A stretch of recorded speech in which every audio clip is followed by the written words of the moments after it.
بسم اللہ الرحمن الرحیم۔ ہمارا اختتام سورۃ المعارج پر ہوا تھا اور آج انشاءاللہ سورۃ النوح سے شروعات ہے۔ چونکہ اس صورت میں جناب نوح علیہ السلام کا مین تذکرہ ہے، اسی لیے ان کے نام کے اوپر یہ صورت ہے۔ تو فرمایا انا ارسلنا نوحا الی قومہ ان انذر قومک من قبل ان یاتیہم عذاب علیم۔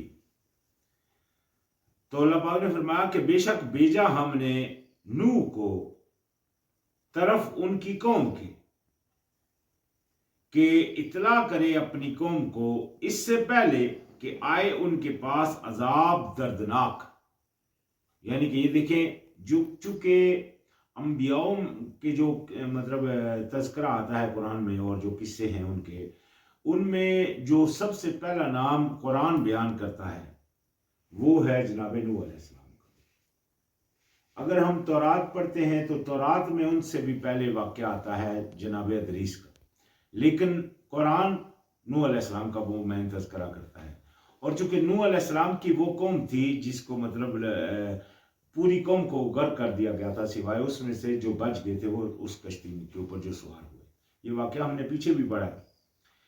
اور جو مین مقصد انبیاء کا تھا وہی مقصد ان کا تھا، جس طرح کہ ہم نے قرآن میں اللہ پاک نے فرمایا کہ جو وہی جس فیصلے کی وہی ہم نے آپ کی طرف کی، اسی کا تاکیدی حکم ہم نے نوح کو دیا تھا۔ تو یعنی کہ نوح علیہ السلام کے پاس بھی وہی حکم تھا جو بعد میں آخر میں نبی علیہ السلام تک بھی اسی کا، یعنی کہ اسی دین کا حکم چلتا ہے۔ تو مین اس کی جو وجہ تھی وہ کیا تھی کہ اطلاع کرنا اس قوم کو اس عذاب کے آنے سے پہلے تاکہ وہ خود بچ سکے، یعنی کہ بچ جائیں اس عذاب کے آنے سے پہلے۔ اس چیز کی اطلاع کر دینا کہ اگر تم اللہ تعالیٰ کی بات مانو گے تو تمہارے لیے نعمت کے باغ ہیں، اور اگر نہیں مانو گے تو تمہارے لیے عذاب ہے دردناک۔ تو قالا، انہوں نے کیا کہا، یا قوم انی لکم نذیر مبین۔ تو انہوں نے کہا ہے میری قوم میں تمہاری طرف واضح ہوں، اطلاع کرنے والا۔ یہی بات نبی علیہ السلام نے بھی کہی، جیسا کہ ہم نے پڑھا قرآن کی آیت میں، وہ فرماتے ہیں ما کنت بدعا من الرسول ما ادری ما یفعل بی ولا بکم ان اتبع الا ما یوحی الی وما انا الا نذیر مبین۔ یہ آیت ہے کہ جس میں نبی علیہ السلام نے فرمایا، اللہ پاک نے کہا کہہ دیجئے کہ میں کوئی انوکھا رسول نہیں ہوں اور مجھے نہیں پتا میرے ساتھ کیا ہوگا اور تمہارے ساتھ کیا ہوگا، میں تو اسی کے پیچھے چلتا ہوں، اسی کی پیروی کرتا ہوں جو میری طرف وحی کی جاتی ہے، اور میں اور کچھ نہیں، واضح اطلاع کرنے والا۔ یہی وہ پیغام ہے جو نوح علیہ السلام نے بھی کہا۔ اور ساتھ ہی فرمایا ان اعبدوا اللہ واتقوہ واطیعون۔ یہی پیغام ہم نے پیچھے بھی پڑھا، یعنی کہ جو بھی انبیاء ہیں انہوں نے کہا کہ اللہ کی غلامی کرو اور پرہیزگاری اس کی کرو، میری بات مانو، یعنی کہ میری بات مانو، اس کی پرہیزگاری کرو۔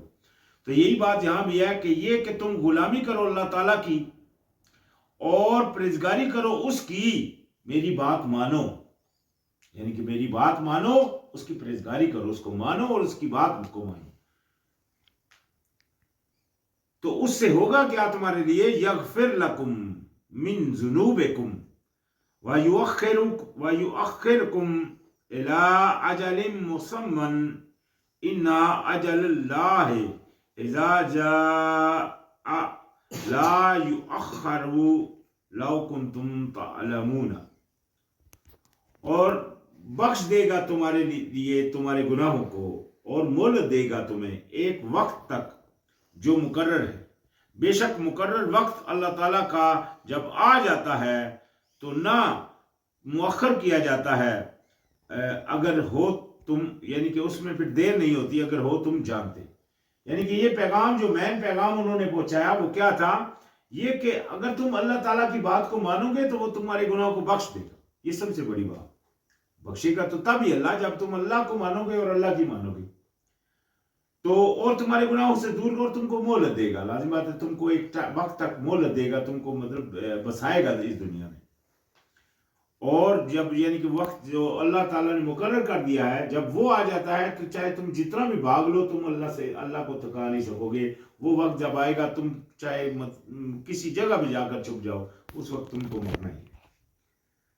قالا رب انی دعوت قومی لیلا و نہارا، تو انہوں نے کہا، یعنی کہ التجا کی اللہ سے، جب یہ اتنا پکار دے دی انہوں نے اپنی قوم کو، ان کی قوم کے اندر وہ 900 سال 950 سال ان کی مطلب وہ زندگی رہی جس میں انہوں نے ان کو بتایا اور بیان کیا۔ تو جب یعنی کہ ان لوگوں نے ان کی بات نہیں مانی تو اللہ پاک سے انہوں نے کہا، فرمایا کہ اے میرے رب، بے شک میں نے پکارا اپنی قوم کو رات کو بھی اور دن کو بھی، یعنی کہ دن اور رات میں ان کو پکارتا رہا۔ فلم یزیدہم دعائی الا فرارا،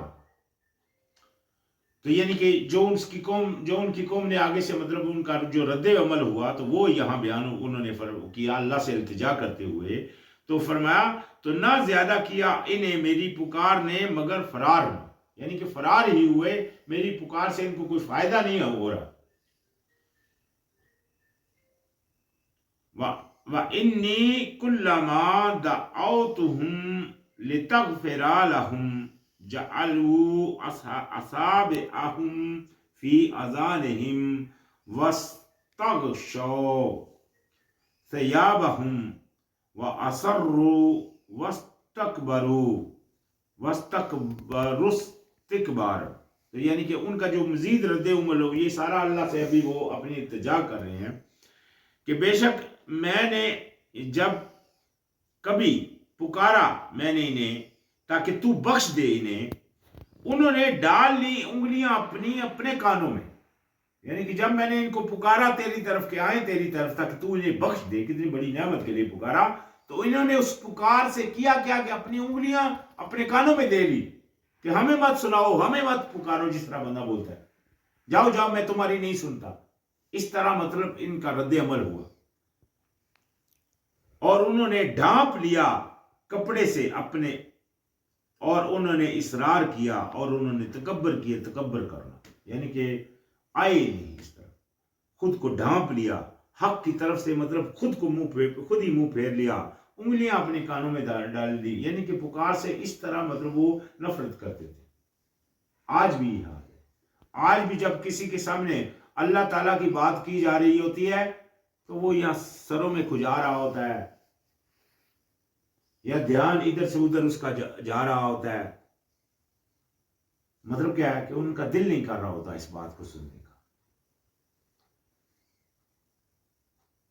تو فرمایا ثم انی دعوتہم جہارا، پھر بے شک پکارا میں نے انہیں با آواز بلند، جہر کا مطلب ہوتا ہے آواز بلند، ثم انی اعلنت لہم و اسررت لہم اسرارا، پھر بے شک اعلانیہ کہا میں نے انہیں اور رازدار نہ بات کی میں نے انہیں رازدارانہ طور پر، یعنی کہ میں نے واضح تر انہیں، پیچھے فرمایا تھا کہ اونچی آواز میں بھی پکار کر کہا اور اعلانیہ بھی کہا، اور کوئی میں راز کی بات مطلب اندر چھپ کر ان سے بات نہیں کی، میں بالکل واضح تر ان کو بولتا رہا۔ فَقُلْتُ اسْتَغْفِرُوا رَبَّكُمْ إِنَّهُ كَانَ غَفَّارًا، پھر کہا میں نے انہیں کہ بخشش مانگو اپنے رب سے، بے شک وہ ہے بہت بخشنے والا۔ یہ پیغام دیا کہ اللہ سے بخشش مانگو، اللہ کی طرف آؤ، اللہ کی بات مانو، یہ مین پیغام تھے، یعنی کہ جو ان انبیاء دیتے رہے۔ تو مین کیا چیز تھی کہ تم اللہ کی طرف آؤ اور بخشش مانگو اپنے گناہوں کی، تبھی وہ تمہارے گناہ بخشے گا۔ شیطان تو ڈال دیتا ہے دل کے، تم فکر نہیں کرو اللہ غفور الرحیم ہے، اللہ غفور الرحیم ہے، لیکن اس کی طرف اپنے گناہوں کی توبہ کرنی پڑے گی اور اس کی طرف پلٹنا پڑے گا اور اس سے معافی مانگنی پڑے گی، تو اور اس نے جو کفارے رکھے ہیں اس کے وہ ادا کرنے پڑیں گے، جیسا کہ ہم نے پیچھے پڑھا۔ تو یعنی کہ قرآن میں یہ تعلیم دی جاتی ہے کہ جب آپ نے معافی مانگنی ہے اللہ سے تو اس کا کفارہ ادا کرنا ہے، اس کے لیے نادم ہونا ہے دل میں اس گناہ کی وجہ سے، اور واپس پلٹنا ہے اور اللہ سے پھر معافی مانگنی ہے، تو اللہ پاک غفور رہے گا۔ تو آپ کے مرنے سے پہلے آپ کے جو گناہ ہے، اگر صحیح دل سے آپ توبہ کرتے ہیں تو اللہ پاک نے سورہ فرقان میں فرمایا کہ وہ گناہ آپ کے نیکی بنا دے گا۔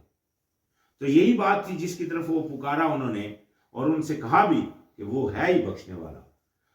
تو یرسل السماء علیکم مدرارا، اور وہ بھیجے گا آسمان سے تم پر خوب برسنے والا، یعنی کہ اگر تم اللہ سے توبہ کرو گے، اللہ سے معافی مانگو گے تو تم کو معاف بھی کرے گا، اور تمہارے لیے آسمان سے بادل بھی بھیجے گا، یعنی کہ تمہاری رزق میں بڑھوتی ہوگی اس سے۔ وَيُمْدِدْكُمْ بِأَمْوَالٍ وَبَنِينَ وَيَجْعَلْ لَكُمْ جَنَّاتٍ وَيَجْعَلْ لَكُمْ أَنْهَارٍ، اور وہ مدد کرے گا تمہاری ساتھ مالوں اور بیٹوں کے، اور وہ بنائے گا تمہارے لیے باغات، اور وہ بنائے گا تمہارے لیے نہریں۔ یعنی کہ اگر تم اللہ سے معافی مانگو گے، اللہ کی بات مانو گے، تو تم کو جس طرح ہم نے سورہ طلاق میں پڑھا کہ اگر تم پرہیزگاری اختیار کرو گے تو وہ تم کو ایسے جہاں ایسی طرف سے رزق دے گا جس کا تم گمان بھی نہیں کرتے۔ بات کیا ہے؟ اللہ کو ماننا اور اللہ کی ماننا۔ ما لکم لا ترجون للہ وقارا، کیا ہے تمہیں کہ تم نہیں توقع رکھتے اللہ تعالیٰ کے لیے کسی وقار، عظمت، یعنی کہ اللہ تعالیٰ سے کسی عظمت اور وقار کا تم کیا وجہ ہے کہ تم توقع نہیں رکھتے؟ دیکھو، بھروسہ اللہ کے اوپر کرنا چاہیے۔ اللہ پاک نے جس آیت میں فرمایا کہ یا وَإِذَا سَأَلَكَ عِبَادِي أَنِّي فَإِنِّي قَرِيبٌ، آپ کہہ دیجئے کہ جب آپ سے بندے میرے غلام آپ سے میرے بارے میں سوال کریں تو میں کہہ دیجئے کہ میں تو قریب ہوں، اجیب دعوات اذا دعان، میں دعا کا جواب دیتا ہوں اس کا جب وہ مجھ سے دعا کرتا ہے، لیکن شرط کیا رکھی؟ فاستجیبوا لی فلیؤمنوا بی، تو ان کو بھی چاہیے کہ میری بات کا جواب دیں، یعنی کہ میری بات مانیں اور میرے اوپر پورا بھروسہ رکھیں، یعنی کہ پورا توکل اللہ کے اوپر رکھنا۔ یہی بات ہے کہ کیا وجہ ہے کہ تم اللہ کے اوپر پورا توقع نہیں رکھتے ہو، اس کے وقار کا۔ وَقَدْ خَلَقَكُمْ أَطْوَارًا، اور تحقیق اس نے پیدا کیا تمہیں مخلوق مرحلوں میں، یعنی کہ مختلف مرحلوں میں اس نے تم کو پیدا کیا۔ تم کو پتہ ہے ماں کے پیٹ میں جاتے ہو، کچھ مہینے میں پھر لوتھرا بنتا ہے، پھر اس کی بوٹیاں بنتی ہیں، پھر اس کا چہرہ بنتا ہے، پھر یہ پروسیس ہے پورا جو ایک مدت میں پورا ہوتا ہے، پھر اس کے اندر اللہ پاک جان ڈالتا ہے۔ تو یعنی کہ یہ اللہ پاک نے تم کو اس طرح پیدا کیا، تم کو پتہ ہے اس بات کا۔ الم ترو کیف خلق اللہ سبع سماوات طباقا، کیا نہیں تم نے دیکھا کس طرح پیدا کیا اللہ تعالیٰ نے 7 آسمانوں کو اوپر تلے۔ وجعل القمر فیہن نورا وجعل الشمس سراجا، اور اس نے بنایا چاند کو اس میں نور، اور اس نے بنایا سورج کو چراغ۔ یہ دیکھیں، چراغ جو ہوتا ہے وہ جلتا ہے، نور اس کو بولتے ہیں جو روشن ہوتا ہے۔ یہ قرآن میں 1400 سال پہلے بتا دیا گیا کہ چاند کی روشنی نہیں ہے، چاند خالی ایک روشن چیز ہے، اس کے اوپر روشنی پڑتی ہے تو وہ روشن ہوتا ہے۔ اصل چیز کیا ہے؟ چراغ۔ وہ کیا ہے؟ سورج، یعنی کہ سورج کی روشنی جب چاند کے اوپر پڑتی ہے تو وہ روشن ہوتا ہے۔ یہ 1400 سال پہلے بتا دیا گیا، آج کچھ عرصہ پہلے انسان کو یہ اس بات کا علم ہوا۔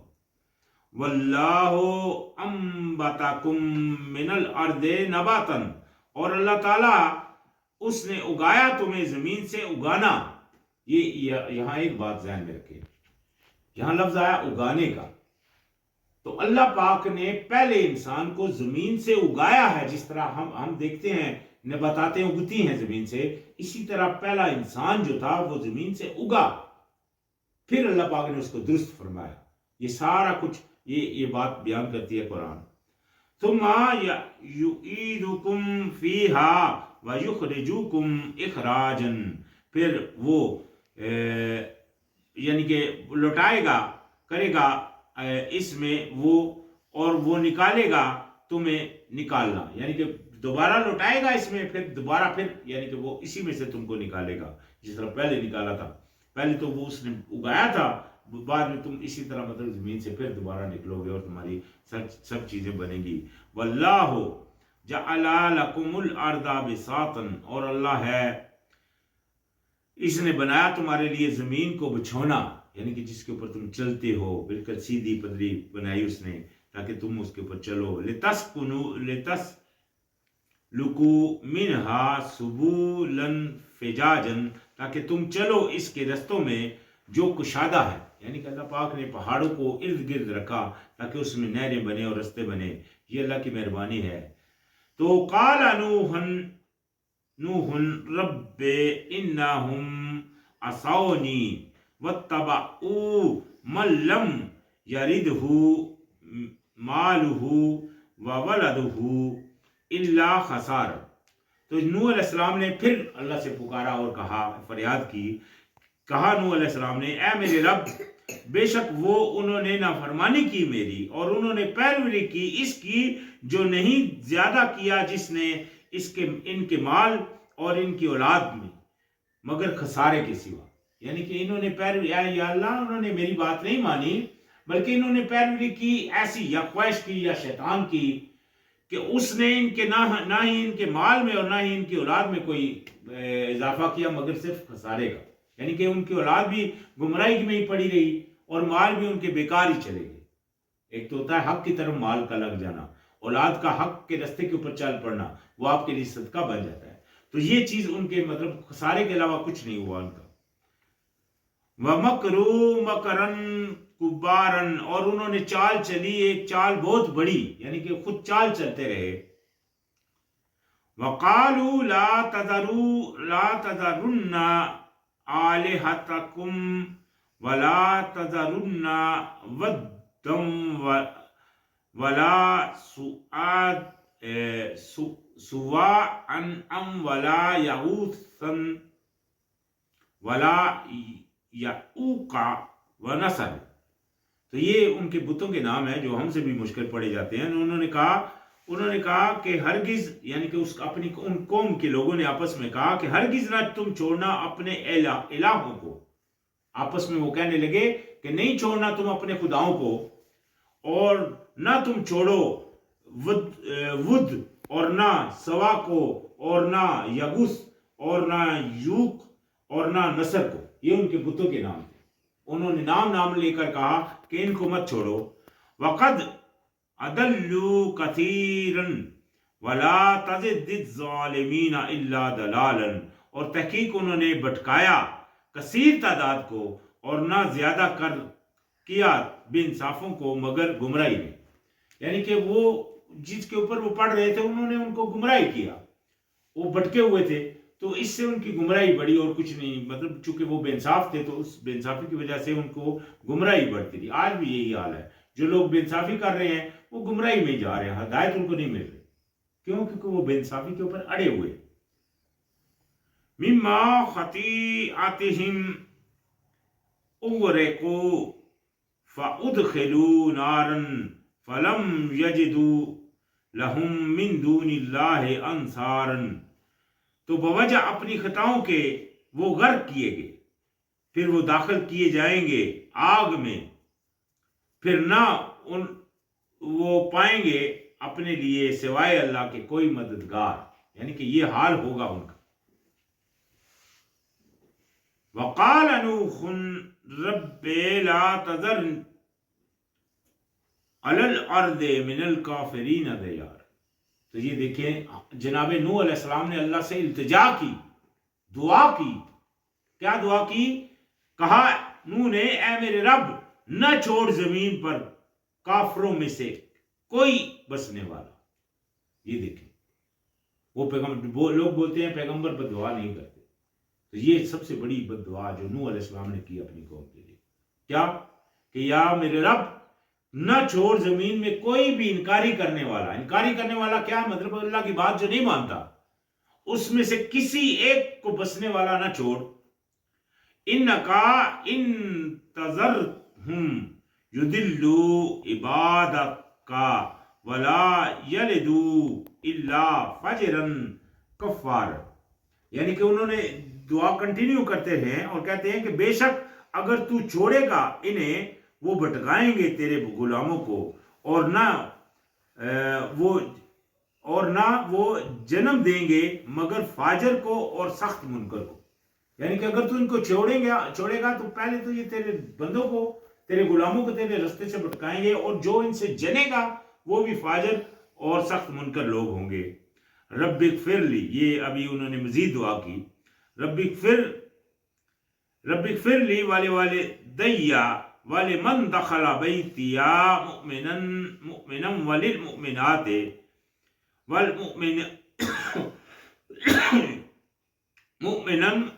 وللمؤمنین والمؤمنات ولا تزد الظالمین الا تبارا.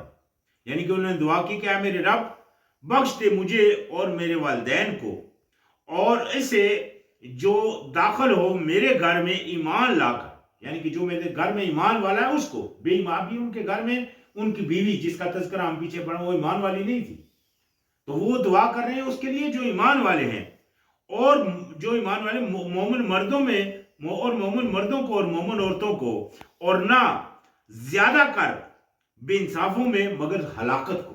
یعنی کہ بے انصافوں کے اندر کچھ اضافہ نہ کر سوائے ہلاکت کے، ظالموں کے اندر.